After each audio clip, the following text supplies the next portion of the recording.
Next question from Muhammad Anas from South Africa. What should a non-Muslim do if his or her parents do not allow him or her to accept Islam? Assuming that the non-Muslim is an adult, and in different countries the law for taking decisions on your own may differ. Some countries it is 18 years, some it is 16, some it is 19. If the non-Muslim is adult and if he reads Islam and accepts Islam, and if the non-Muslim's parent or the non-Muslim's father or mother is disagreeing, doesn't agree that his son or his daughter should accept Islam, what should he do? Allah is very clear cut in the Qur'an. Allah says in Surah Luqman chapter 31 verse number 14, we have enjoined on the human beings to be kind to their parents. In travel upon travel the mother bore them, and in years twain was the weaning. That means it is compulsory for the Muslims to respect their parents.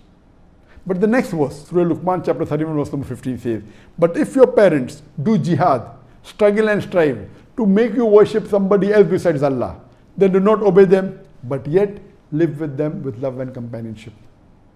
Allah repeats the message in Surah Ankabut chapter 29 verse number 8. We have enjoined on the human beings to be kind to their parents. But if their parents strive and struggle to jihad and force you to worship somebody else besides Allah of whom you have no knowledge, then do not obey them.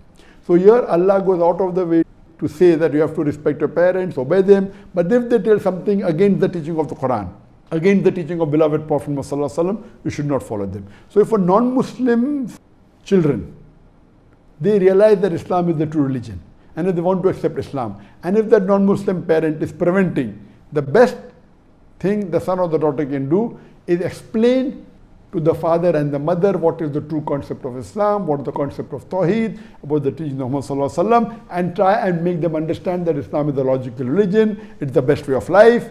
If they get convinced, alhamdulillah. If they don't get convinced, as a last resort, you have to leave the house. You can surely contact some of your Muslim friends and leave the house so that you can practice Islam freely.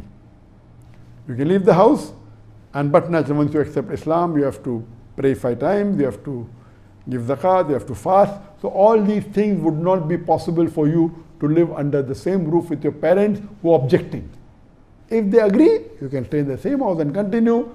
If they object, as the last resort, you try your level best to convince them so that even they accept Islam, or at least convince them that what you're doing is right, so they follow their religion and you follow Islam. But if you cannot, and if they give you the ultimatum, even you have to leave, you leave the house and follow Islam outside the house, inshallah. Allah says in the Quran that the land of Allah is spacious. You will find many a refuge in Surah Nisa, chapter number 4, verse number 100. So if you have to leave your house, leave your land, leave the country for the sake of Allah, it is mustab, Allah will protect you.